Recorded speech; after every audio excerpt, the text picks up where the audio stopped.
저는 얼마 전까지 남자친구와 결혼을 앞두고 있던 30대 초반의 여자입니다. 우리 두 사람은 별다른 문제가 없다고 생각했는데 그 집안 아줌마 때문에 파혼을 하고 헤어지게 되었어요. 다른 이유가 아니라 저희 집안이랑 수준이 안 맞아서 사돈을 맺을 수 없다 하더라고요. 물론 저도 서로 수준에 맞는 사람이랑 결혼해야 잘 산다는 소리를 어느 정도 이해합니다. 주변에서 결혼 준비하다가 조건 맞추는데 실패해서 파혼하게 되는 경우도 있었기 때문에 더 신경 썼고요. 하지만 그게 제 일이 될 거라고는 상상도 하지 못했고 별로 대단한 집안도 아닌 인간들한테 무시를 당한 게 너무 어처구니 없어서 아직도 열불이 터지네요. 제가 처음으로 결혼 준비를 하면서 겪게 된 이야기를 한번 해드려 볼까 합니다. 저는 시골에서 농장을 운영하시는 부모님 사이에서 태어났습니다. 그래서 초등학교 저학년 때까지는 시골에서 자랐어요. 어린이집이 없어서 어릴 때는 산임에들로 뛰어다니면서 자랐고 그래도 초등학교 옆에 붙어있는 병설 유치원을 다녔어요. 그 유치원을 졸업해서 초등학교를 들어갔지만 1학년부터 6학년까지 전교생이 30명도 되지 않았고 학급은 저학년 반, 고학년 반으로 나뉘어 있었습니다. 도시에 사는 애들은 학교 끝나면 학원을 다니는데 저는 학교 끝나면 농밭에서 일하는 아줌마들과 친하게 지냈고 부모님 일을 돕는다고 돌아다니고 있으니 그런 저를 보는 부모님의 마음이 편하지 않으셨죠. 제가 초등학교 4학년 올라갈 때 부모님은 어쩔 수 없이 서울에 살고 계시던 할머니에게 저를 보내셨습니다. 너무 시골이라 친구도 별로 없었고 제대로 된 학원 하나 없기 때문에 교육을 위해서는 어쩔 수 없는 선택이었지만 어린 저에게는 부모님과 떨어져서 산다는 것이 너무 두렵기도 했어요. 한편으로는 시골에서 거의 혼자 놀던 저에게 이제는 새로운 세상이 펼쳐질 거라는 기대감도 크게 있었죠. 하지만 어린 저에게 서울 생활은 그리 호락호락하지 않았습니다. 지금은 당연히 티가 안 나지만 어린 시절에 시골에서 뛰어놀며 자랐기 때문에 얼굴이 정말 까맣고 깡말라 있었거든요. 그래서 항상 같은 반 친구들이 촌년이라며 놀리고 따돌리며 무리에 끼워주지 않았습니다. 학교 생활에 잘 적응하지 못할 뻔했는데 그런 저에게도 든든한 지원군이 되어준 사람이 있었습니다. 같은 학교를 다닌 저보다 한 살 많은 사촌 오빠는 제가 괴롭힘 당하지 않게 학교에서 보호해주는 든든한 제 편이었죠. 항상 우리 사촌 오빠 옆에는 남들보다 머리 하나가 더 큰 친구가 같이 다녔습니다. 사촌 오빠의 가장 친한 친구였던 그 사람은 공부면 공부, 운동이면 운동, 못하는 게 없는 완벽한 사람이었고 제 첫사랑이기도 했어요. 조금 철이 일찍 들어서 그런지 초등학교 시절부터 관심이 있었고 이상하게도 그 오빠가 너무 좋아서 잘 보이고 싶었습니다. 다행히 인연은 중학교까지 이어져서 세 사람은 같은 중학교를 다녔고 그때도 학교 끝나면 함께 어울려 다니며 같이 놀았어요. 사촌 오빠의 중학교 졸업식 날에 제 마음을 담은 편지도 전달했는데 안타깝게 사촌 오빠와 그 오빠가 서로 다른 고등학교에 진학하게 되면서 저와의 인연도 그렇게 끝나는 줄로 알았습니다.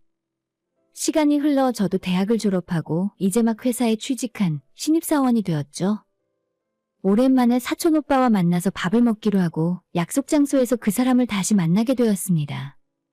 둘이 같이 나온다는 이야기도 없었기 때문에 정말 뜻밖이었지만 멀리서도 저는 한눈에 알아볼 수 있었어요.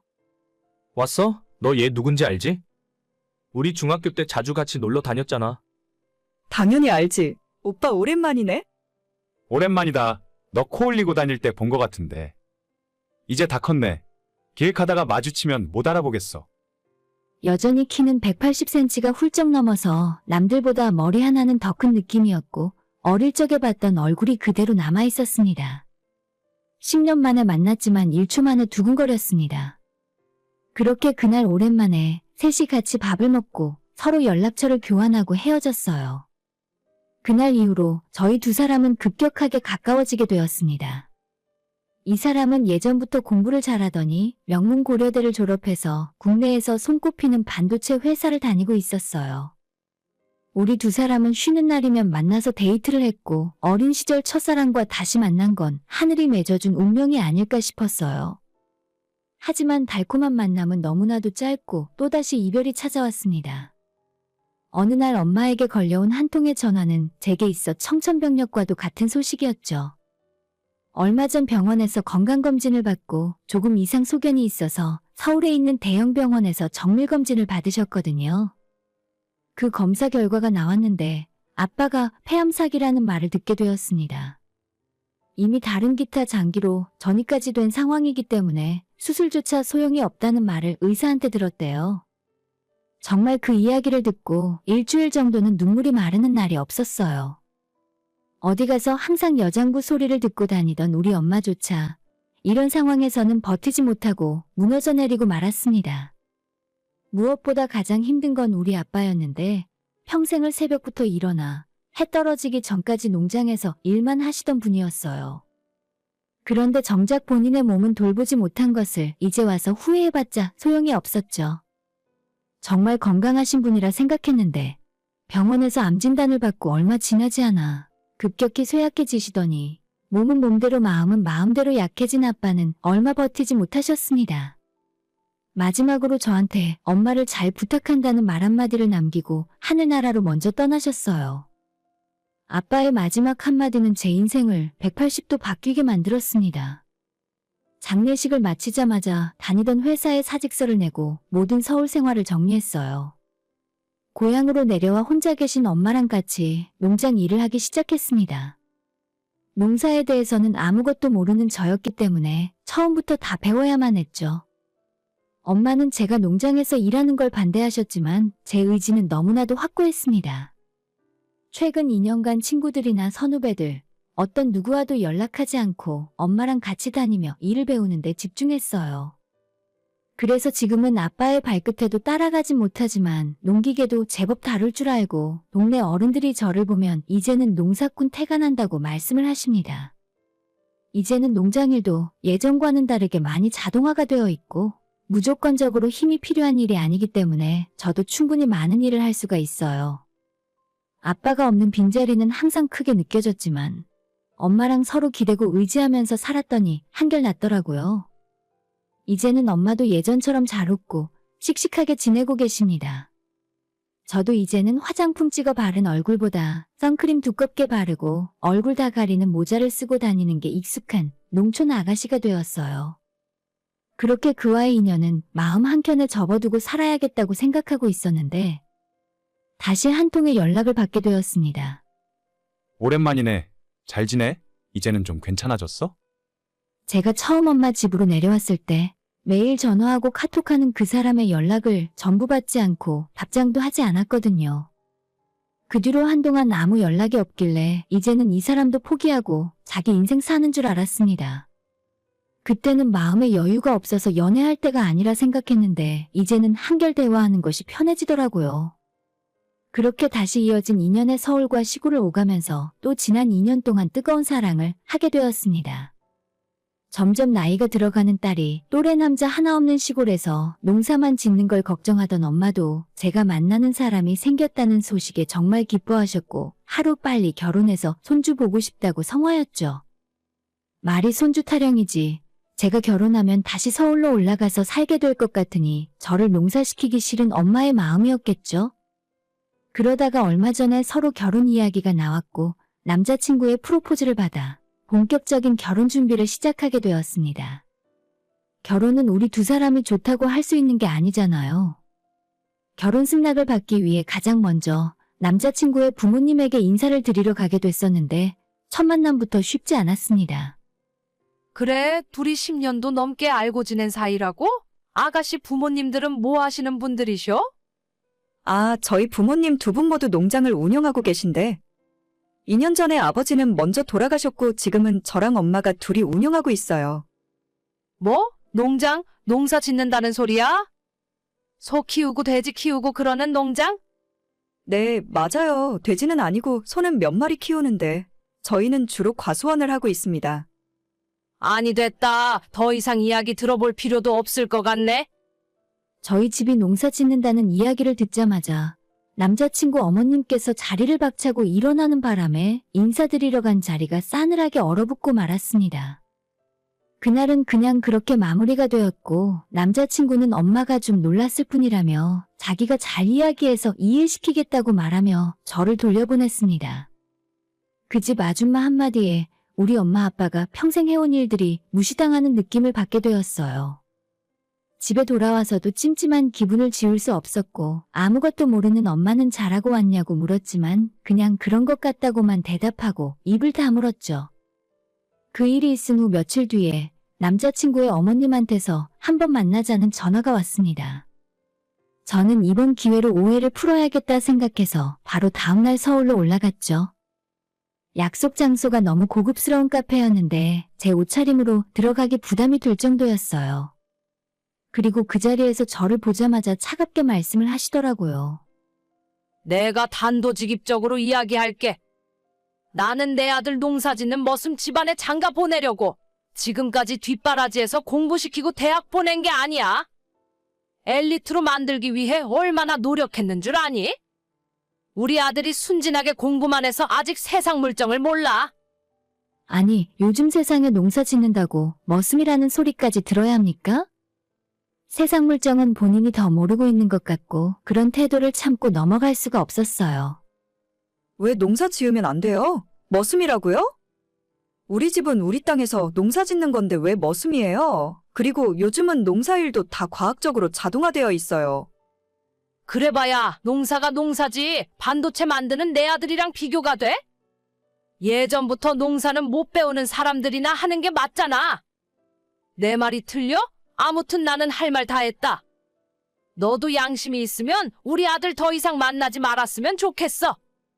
너희 나이 때는 철이 없어서 사랑 타령을 하는데 결국엔 조건 맞춰서 사는 거야. 주제를 알아야지.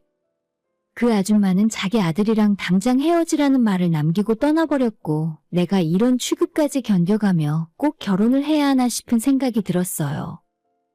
웬만했으면 그 이야기 듣자마자 바로 헤어졌을 텐데 저는 여전히 그 남자를 사랑하고 있었고 아무리 주변에서 뭐라고 한들 우리 두 사람 사이에는 변화가 없을 거라고 믿었습니다.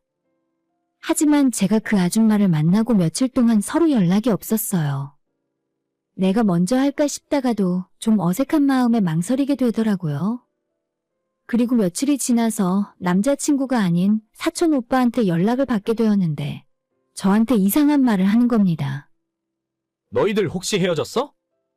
제가 그 집 아줌마랑 한판 붙은 뒤로 어색해지고 연락이 뜸해지긴 했어도 싸운 적도 없고 별 문제는 없다고 생각했었거든요. 아니, 별일 없는데 갑자기 그건 왜?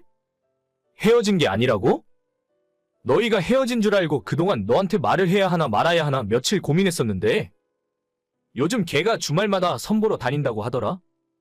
저랑 연락이 안 되는 동안 주말마다 다른 여자와 선을 보러 다녔었나 봐요. 저는 마치 망치로 머리를 맞은 것처럼 어지러웠습니다. 너 걔네 엄마가 너한테 헤어지라고 했다면서? 내가 그 자식 며칠 전에 만나서 쌍욕도 하고 달래도 봤는데 걔 완전 말이 안 통해. 나도 이제 그놈이랑 인연 끊으려고. 사촌 오빠는 이미 전화 통화하기도 전에 제 일을 다 알고 있는 것 같았어요. 저는 다른 것보다 며칠 전부터 제가 결혼한다고 들떠있는 엄마를 실망시킬 수가 없어서 이 사실을 똑바로 말할 수가 없더라고요. 사촌 오빠한테 일단 단단히 입단속을 시켜놓고 잠시 후에 남자친구에게 전화를 걸어서 주말에 만나자는 약속을 잡았습니다. 처음에는 자기가 약속이 있어서 이번 주는 못 볼 것 같다고 하더니 제가 낮에 잠깐 만나자고 하니까 결국 알겠다 하더라고요. 그렇게 아무 일도 없던 것처럼 낮에 만나서 점심을 같이 먹었고 약속 시간이 다 되었다고 해서 남자친구를 먼저 보냈습니다. 저는 몰래 뒤를 따라갔는데 저랑 만난 곳에서 얼마 떨어지지 않은 한 카페에서 남자친구가 다른 여자와 맞선을 보고 있었습니다. 저는 참지 못하고 그 자리에 뛰어들었고 한참 좋은 분위기에서 맞선을 보고 있던 남자친구가 저를 보고는 깜짝 놀랐어요. 뭐야? 여긴 어떻게 알고 왔어? 설마 나 미행한 거야? 미행? 미행이고 자시고 지금 이 상황부터 나한테 설명해야 하는 거 아니야? 나랑 결혼 약속까지 한 사람이 일요일 대낮에 왜 다른 여자를 만나고 있어? 이야기하는 거 들어보니 소개팅 아니면 맞선인 것 같은데. 설마 걔가 너한테 이야기했냐? 나 선보러 다닌다고?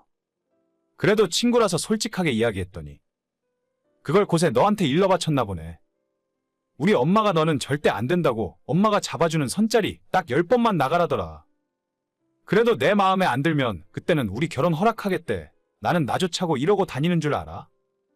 방금 전까지 다른 여자와 즐겁게 웃고 떠들고 있던 놈이 이제 와서 들키니까 저를 위해서 그랬다고요?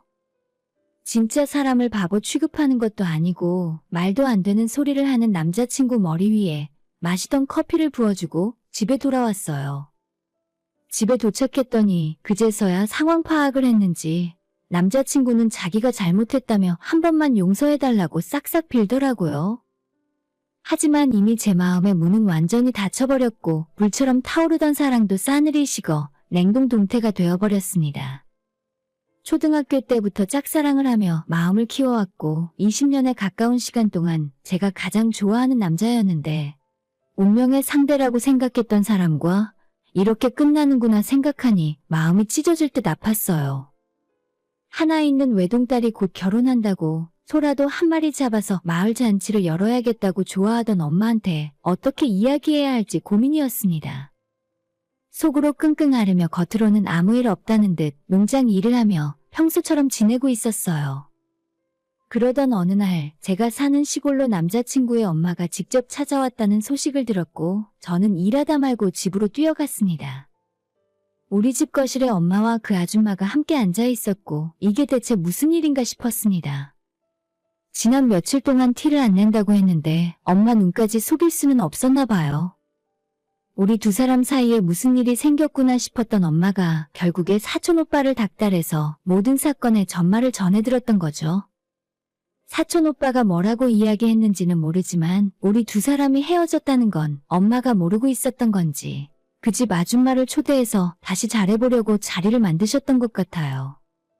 사돈, 아이들끼리 좋다고 하는데 그냥 결혼시키시죠. 아니, 바쁜 사람 한 번만 내려오라고 해서 이 시골까지 오게 만들더니 기껏 한다는 소리가 이거였어요. 저희 아들 이런 집에 장가 보낼 생각 없습니다. 아무래도 급이 맞는 사람들끼리 만나야 행복하게 살죠? 제가 듣기로는 저희 집이 농사짓는 집안이라 반대하신다고 들었는데 저는 우리 딸 결혼시키면 농장 다 정리하고 서울로 올라가서 살 생각이었어요. 진작에 제가 살 집도 마련해 두었고 두 사람 결혼하면 집도 제가 해줄 생각이었습니다. 우리 엄마가 하는 말을 듣고 그 집 아줌마는 콧방귀를 뀌며 무시하더군요. 아니, 시골에서 사과 키우고 복숭아 키우면서 사시니까 세상 물정을 너무 모르시네. 이런 농사 지어서 무슨 서울에 집을 사겠어요? 요즘 아파트가 한 채에 얼마나 하는지 아세요? 여기 동네 들어올 때 큰 길 옆으로 빠져서 한참 들어오셨죠? 거기서부터 여기까지 전부 우리 땅이에요. 그리고 예전부터 딸아이 앞으로 상가도 몇 채 사두었기 때문에 우리 딸 결혼하면 평생 일 안 하고 살림만 하며 살아도 될 겁니다. 우리 엄마의 말을 들은 그 아줌마는 머릿속에 계산기가 돌아가는 것처럼 눈알 굴리는 소리가 들리는 것 같았어요. 어머, 그랬었구나. 사돈 저는 그런 것도 모르고 그냥 작게 소일거리로 농사나 지으시는 줄 알았죠. 상견례부터 하시죠, 상견례. 날짜는 언제가 편하세요? 자기 아들을 절대로 우리 집안에 장가 보낼 수 없다고 하더니 돈 이야기를 듣고 나서부터 우리 엄마 옆에 찰싹 달라붙어 있는 모습이 너무 역겨웠습니다. 제가 거실 문을 열고 들어갔더니 엄마보다 그 아줌마가 저를 더 반기더라고요. 우리 새아가 왔니? 아니, 이런 훌륭하신 부모님을 뒀으면 너가 설명을 잘했어야지. 우리 지난 일은 다 잊고 앞으로 잘 지내보자. 아줌마, 진짜 창피하지도 않아요? 내가 듣다 역겨워서 한 소리 하려고 들어왔어요. 엄마가 깜짝 놀라서 너 뭐하는 짓이냐고 말렸지만 저는 이미 남자친구와 며칠 전에 헤어지고 다 끝났다고 대답했습니다. 엄마, 미리 말 못해서 미안해. 근데 우리 다 끝났어. 이제 앞으로 안 볼 거야. 아니, 무슨 소리니? 우리 아들은 너 많이 좋아해. 너희 서로 알고 지낸 지 20년도 넘었다면서. 이제라도 다시 잘 시작하면 되는데 성급하게 왜 그러니? 저보고 조건에 맞춰서 결혼해야 하는 거라며 자기 아들이랑 당장 헤어지라고 하던 인간이 이제 와서 무슨 소리를 하는 건지 모르겠더라고요. 주제에 맞게 살라면서요. 이제 와서 보니까 좀 아까우세요? 제가 모르는 것 같죠? 알 거 다 알아요.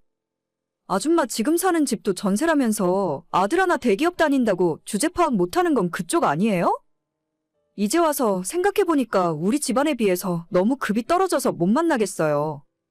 저한테 농사는 못 배운 사람들이나 하는 거라고 했죠? 우리 아빠 서울대 나왔어요. 서울대 농대. 당신처럼 그렇게 편견 갖고 사니까 평생 그 모양 그 꼴로 사는 거라고요. 나이가 한참 어린 저한테 이런 소리를 듣고도 저와 우리 엄마가 가진 재산이 탐이 났던 건지 그 여자는 모두 자기 잘못이고 아들은 잘못이 없다면서 무릎까지 꿇고 용서해달라 빌었습니다. 그 모습을 보니 더 한심하더라고요.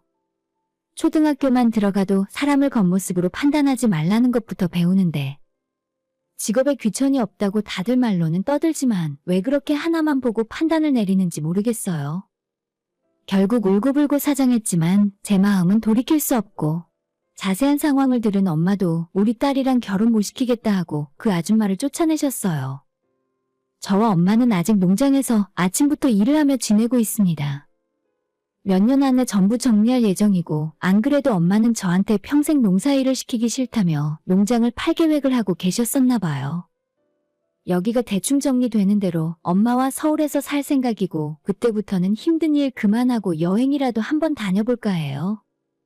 엄마는 지금이라도 좋은 남자 만나서 결혼하라고 하시지만 너무 급하게 찾다가 이상한 놈 만나서 후회하느니 천천히 제 운명의 짝을 기다릴 겁니다. 그때까진 엄마랑 둘이 최대한 행복하게 지내려고요. 오늘의 사연은 여기까지입니다.